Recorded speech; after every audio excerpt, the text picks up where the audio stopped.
have Dr. Woods, assistant teaching professor at the MU School of Social Work, with a doctorate in education and a master's in social work, and you're a licensed clinical social worker. Well, hello everyone. And again, I am Dr. Christine Woods. I am assistant teaching professor at the University of Missouri School of Social Work.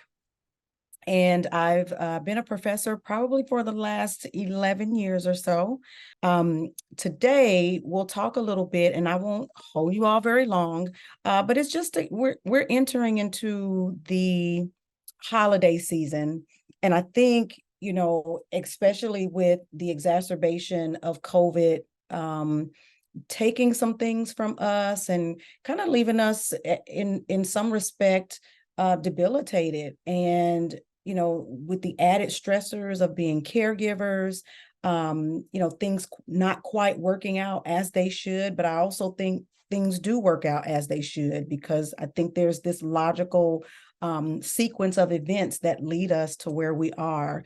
And so I just wanted to extend some joy and some grace for what we're challenged with in this season, and whether those are words of encouragement, whether those are affirmations for you, but just to leave you hopeful in where we are in this season, of course, to the added stressors that kinship care brings about. So, all right. So I wanted to do just a brief check-in. I would love to just check in with folks, right? I want to know, using one word, and we're all kind of, we get into that vein where we can mention like the 4 or 5 primary emotions or feelings. And so I want to challenge us today to kind of go beyond that, to expand your repertoire for engaging or acknowledging and feeling emotion. So I want to know, what were you feeling prior to, or even in this moment of logging on to this presentation? Just, if you want to type it in the chat, or you can feel free to just kind of shout it out. I'm okay with that as well. But just one word, you can have a moment to look at the feelings wheel. All right. So I tell you what, I was anxious. I'm always anxious to present, because I'm always excited about giving people hope. And that's where I am. And I'm always anxious because I always want to do my best. So it's okay for when you enter into spaces, as you navigate your day, that you just take a moment and be mindful of where you are. Because a lot of times what we do, especially in this season, is that we go, just like Brad, the juggler. We go, but we're not really present with ourselves. And being able to just kind of sit and reflect and be present with yourself, like, you need that connection with you. How can you connect with other people without that connection with you? And so this even goes even further into caregiving, especially kinship placements, right? Sometimes kinship placements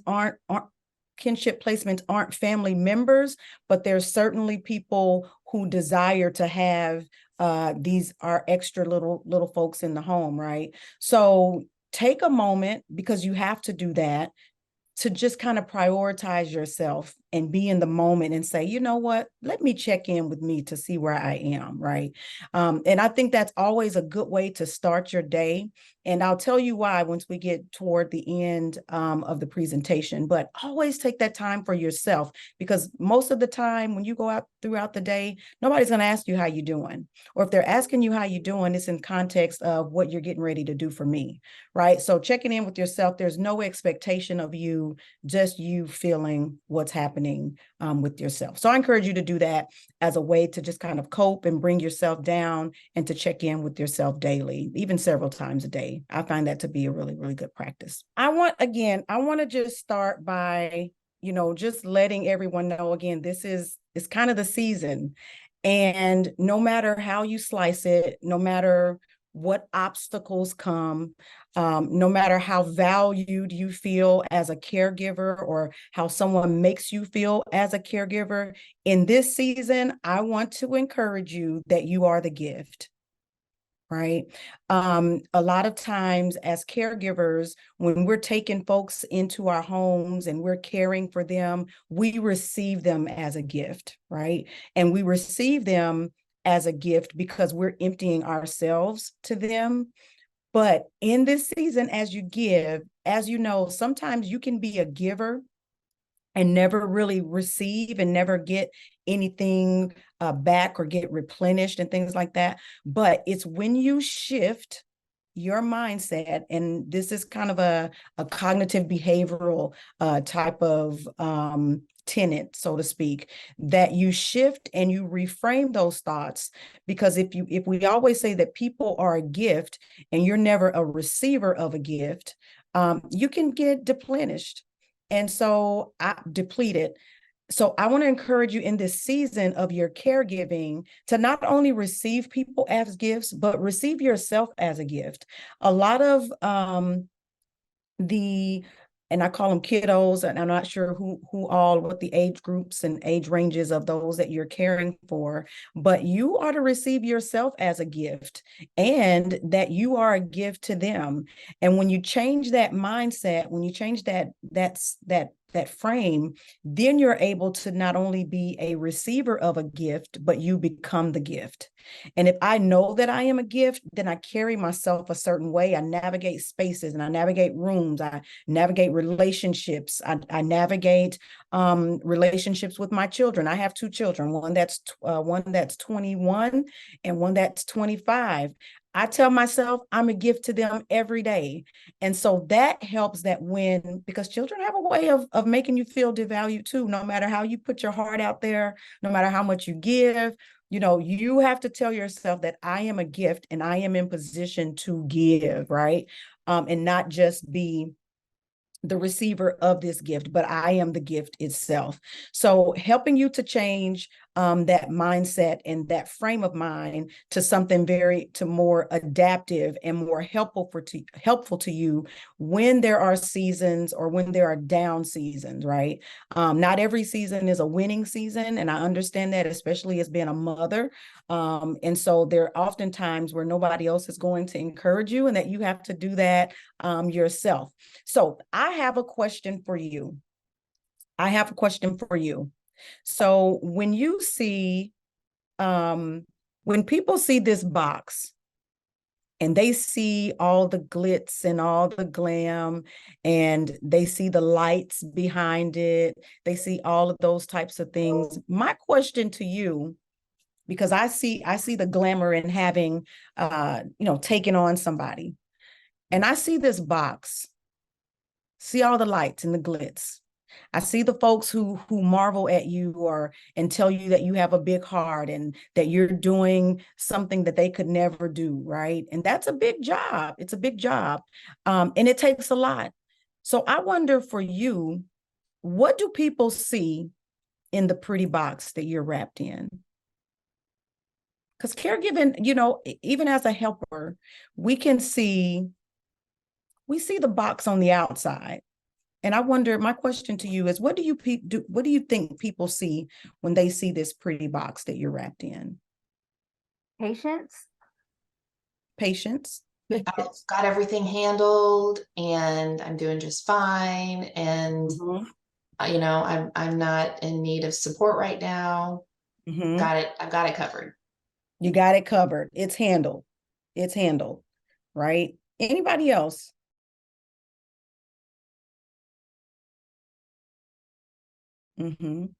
Yeah.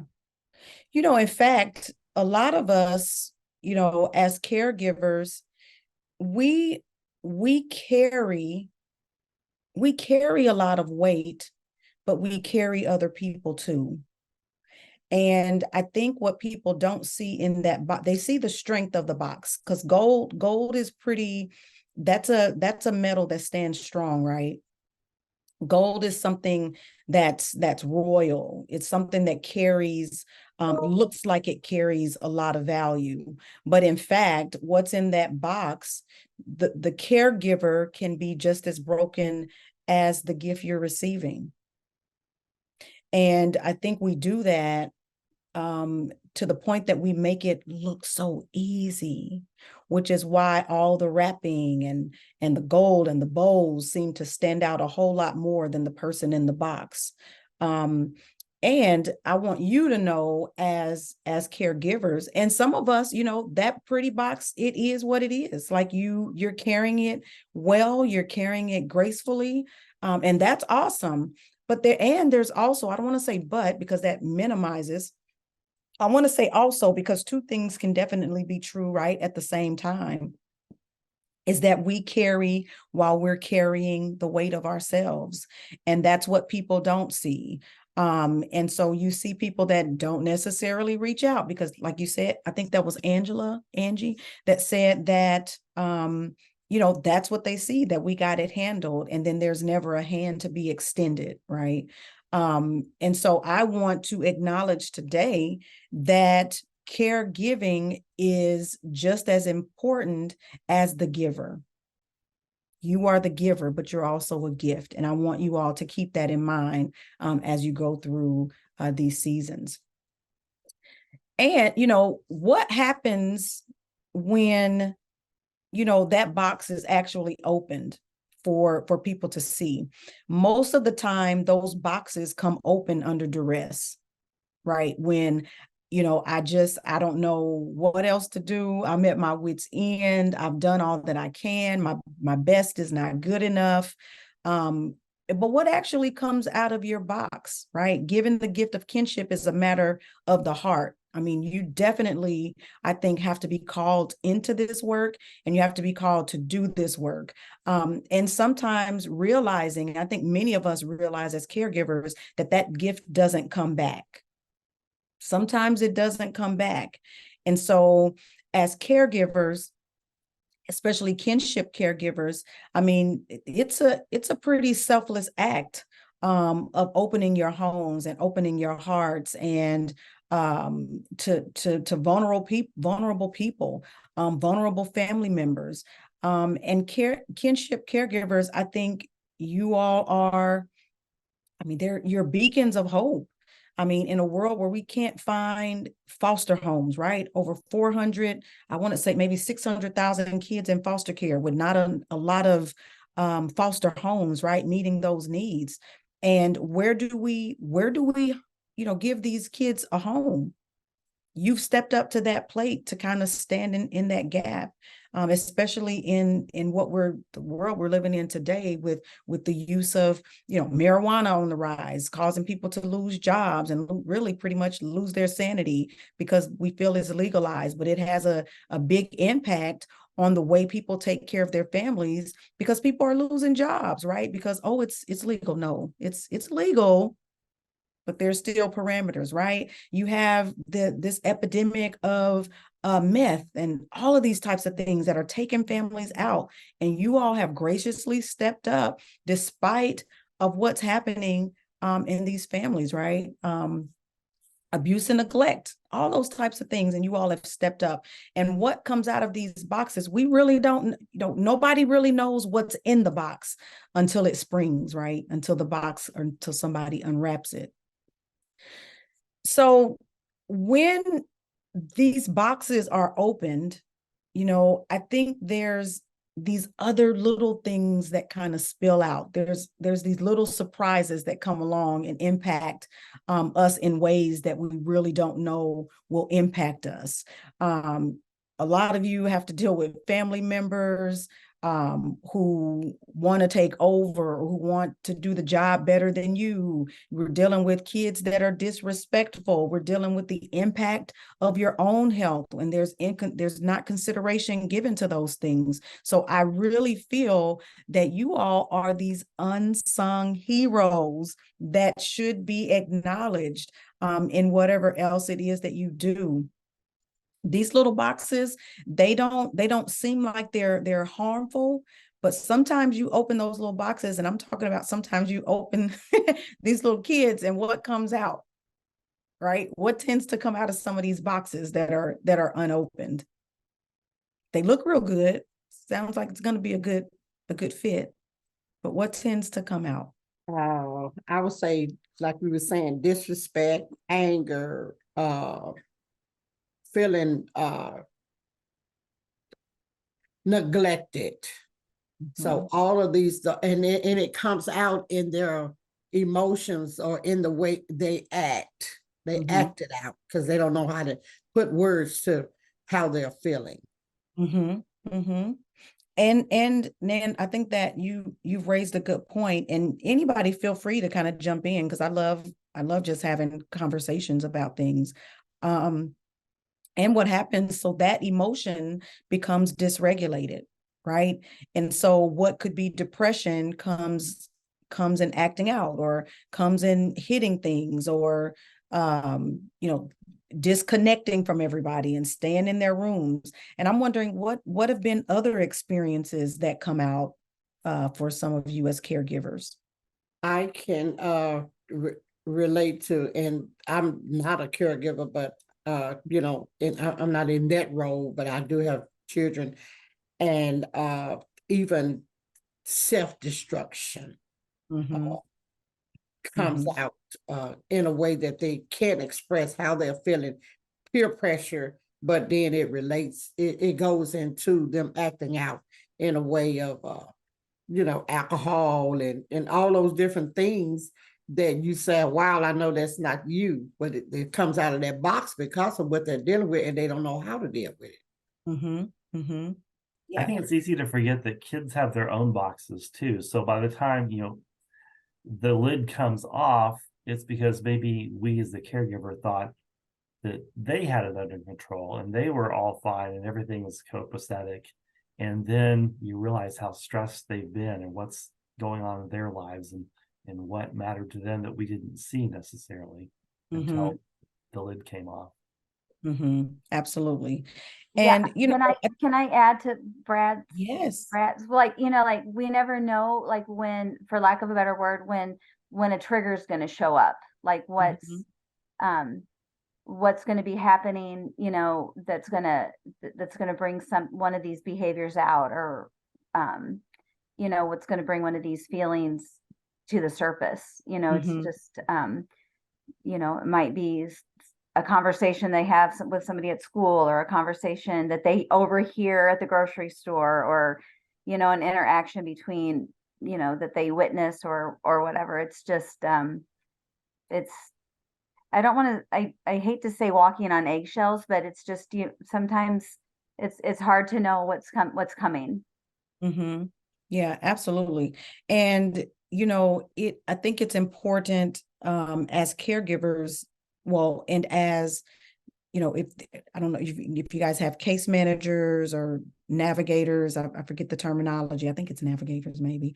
And how you work with those families to help them identify what might be triggers for the kiddos that they're having in their home. So that constant conversation of how do we assess for triggers, how do we watch for triggers, how do we look for triggers that are going to pop that lid off and unwrap that little box, like what is that? And I also think, so like these boxes here that you see could also be a great activity to even have with the caregivers and the kids, or the navigators and the caregivers, just to give them a visual of what this might looks like, and what would take this lid off? When would the lid come off this? You can actually do this with any box. So just some strategies to kind of help identify some of those triggers that might unwrap this box. And, you don't know if it's going to be, if it's going to detonate with the top coming off, or is it just going to sit and you got a little time to work with, what is happening.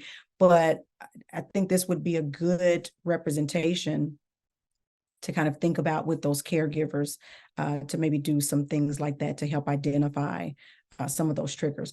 Also knowing, that, when I'm working with kids and even adults, actually, I have to think about when I see a behavior, remember that all behavior is in context to something. So something's happening that we can't see that happens internally, because your body often keeps score of any traumas, any triggers, anything that even looks like trauma or a trigger. Your body often keeps score. So a lot of times adults and kids both respond physiologically to something that they may not even think has triggered them.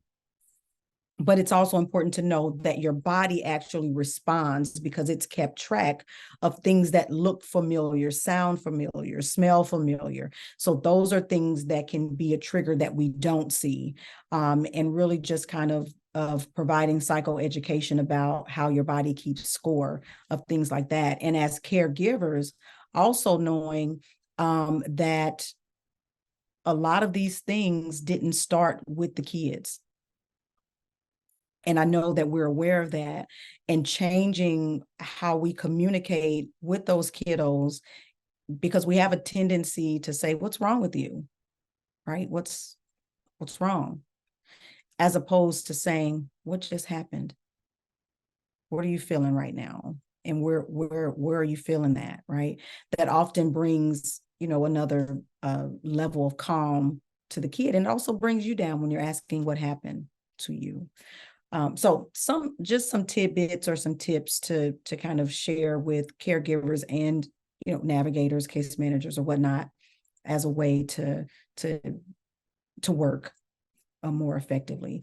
But just some things to think about how to reframe, especially in this season when kids are going to be triggered, when families are going to recognize their caregivers are going to recognize their own triggers. Just some things to really be aware of that will probably come up and show itself, because this is the time of year that those things tend to happen. And then how can caregivers care for themselves and be their own gift?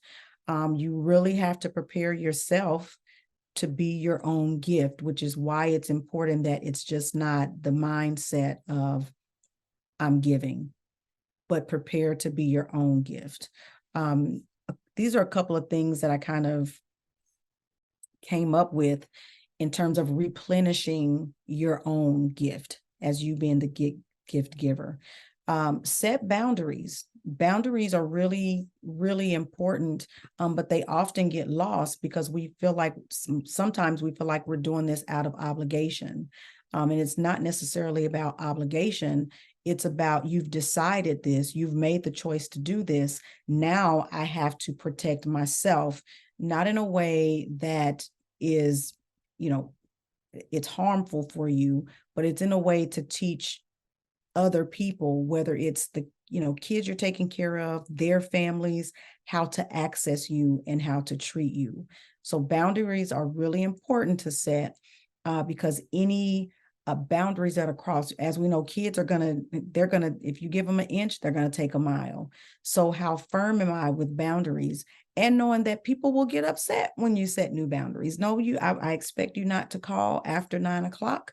I want you in by a certain time, but setting those boundaries can at first, it may not be a peaceful situation, but it teaches people how to access you. And we need boundaries to protect ourselves, right? Especially as givers and especially as us being a gift. So I think that's important. Also, as caregivers, it's important to take a break. Taking a break is okay. I don't know if you all have respite care, things like that caregivers can use. Do you all do things like that for caregivers? We try to provide resources that provide stuff like that. Boone County, fortunately, has a lot of great resources statewide. We're working on that, but our goal is to get kinship caregivers connected to those resources. So that's part of what we want to work towards, for sure. Okay.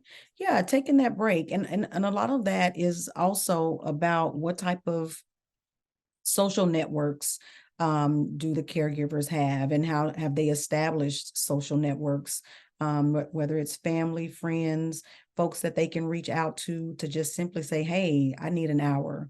I need a couple of hours to just kind of get away and sit in front of Starbucks. You know, I'll go to a grocery store in a minute and we'll be in the grocery store for an hour. And my husband's like, he's like, where are you? You're still yes, I'm still in the grocery store. That's important, to set aside that time because you need it. And to me, that's about showing up for yourself, right? Because when you're giving and people are eagerly receiving it, you can deplete yourself. And so you have to take that time to replenish. You have to take that time to be mindful and show up for you. Because if you don't show up for yourself, who's going to show up for you? Nobody will, right? Because you're not doing that for yourself. And to me, that goes back to, how do I set boundaries and say, this is my time? This is the time that I need. So I think those two go hand in hand, because you can't take a break if you don't have boundaries. If you don't have boundaries, you can't take a break. So I think that is just kind of a two-way giving mechanism. So you should have one and the other, not one or the other. I think you have to be well balanced in that. I also think that, as a giver, when you're thinking about giving to children, a lot of times in families, whether you're a family member or whether, you're somebody that took someone in and did a kinship training and those types of things and just became a placement.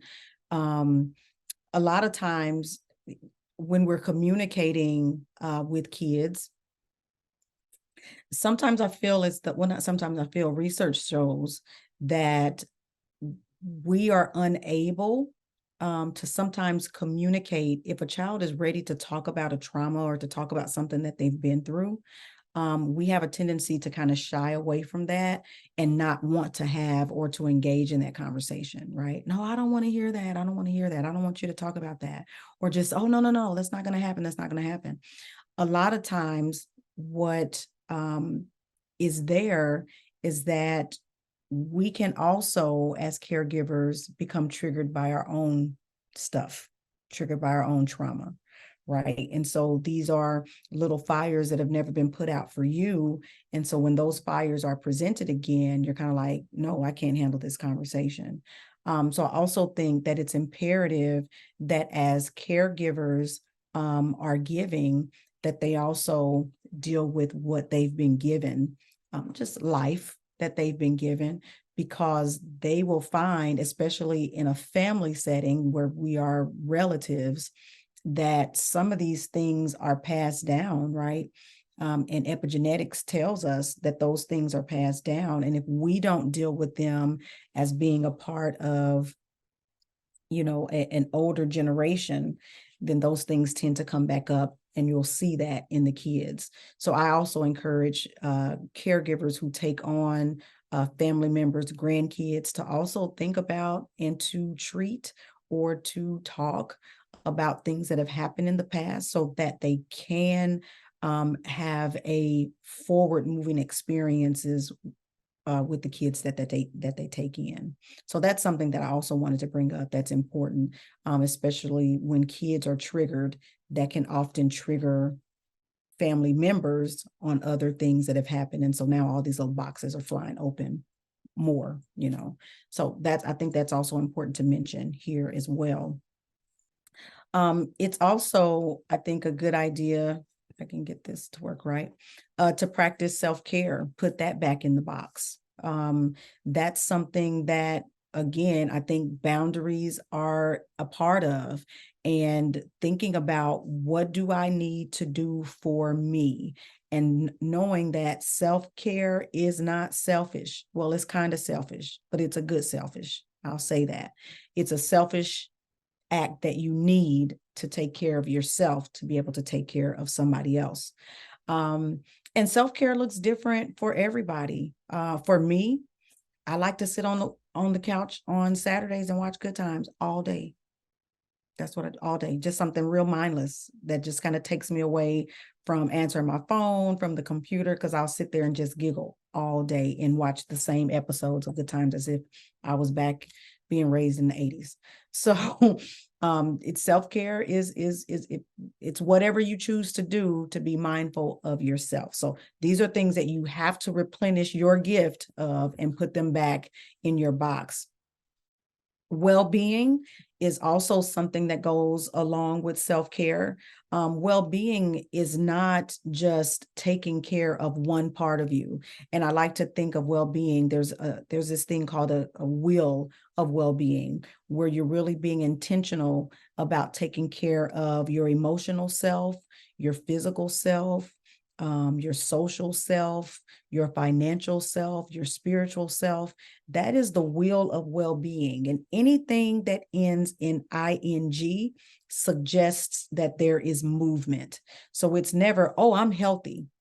No, well-being doesn't stop at healthy, right? Well-being stops at, okay, I'm healthy physically, so now let me take care of my mental health, right? So whenever something goes eerie in that wheel of well-being, you have these other areas in your life that kind of helps to supplement when one of those elements are off. So that's what well-being is. It's just the process of being, of that wheel constantly turning.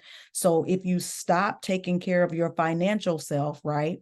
Financially, when we go into an area where something happens to our finances, what happens? It's going to affect your physical health. It's going to affect your mental health, right?